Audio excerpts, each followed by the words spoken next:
Chapter 1. The Fen Country, Cambridgeshire, August 1920. He read the telegram with dismay, and a second time with a heavy sense of loss. Major Clayton was dead. He'd been in hospital outside London since the closing days of the war, fighting a different battle, sometimes winning, more often than not, losing. They had kept in touch until 3 months before, when Clayton had been too ill to write, and his sister had been too distressed to write for him. Dropping the telegram on the table, he gazed out his window. Clayton would be brought back to the Fen Country for burial.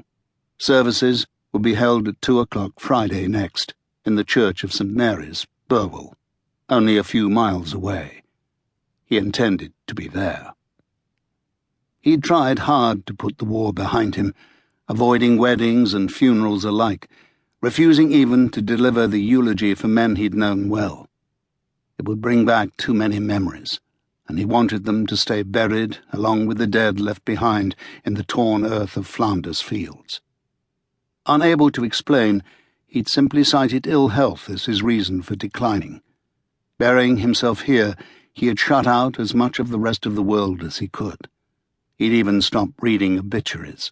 They were too sharp a reminder of the fact that he had survived when so many had not. But the dying had not stopped with the armistice.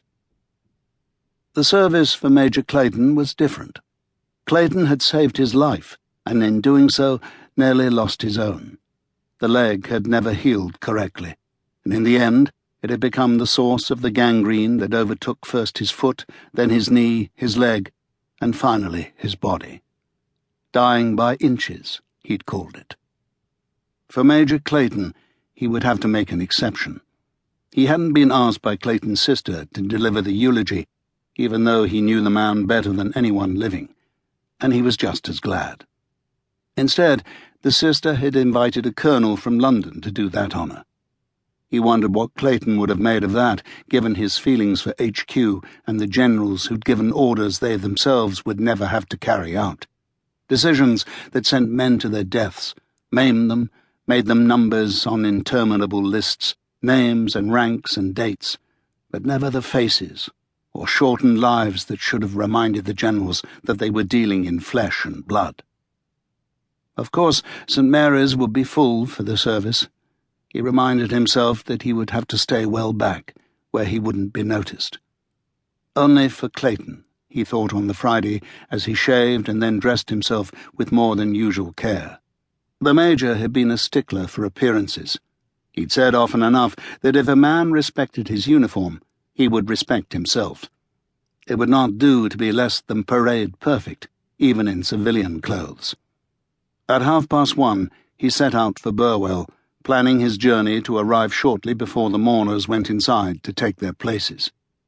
He had no desire to greet anyone, exchange pleasantries or memories, or to offer condolences to the sister. He barely knew her, and his brief words of sympathy would not lessen her grief.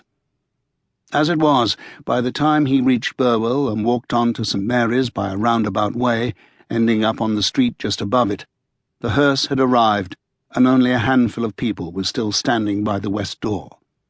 He slowed his pace, waiting until everyone else had gone inside ahead of him, and listened to the heavy bell above his head toll the brief years of Clayton's life. 35. It was a hell of a thing to die at 35, with so much to live for, leg or no leg. He glanced up at the bell, and then back at the church doorway. And there, to his utter astonishment, he saw a face he had never wanted to see again, much less find one day here in this isolated corner of Cambridgeshire. He brushed a hand across his eyes, certain that in the bright sunlight he'd been mistaken, that in his distress over the Major's death, other memories had forced themselves to the forefront of his mind. It would be too cruel. But no. There he was, bold as brass, smiling and chatting with one of the men in uniform next to him. There could be no mistake. Captain Hutchinson. What the hell was he doing here? He hadn't known Clayton, had he? Why was he among the mourners?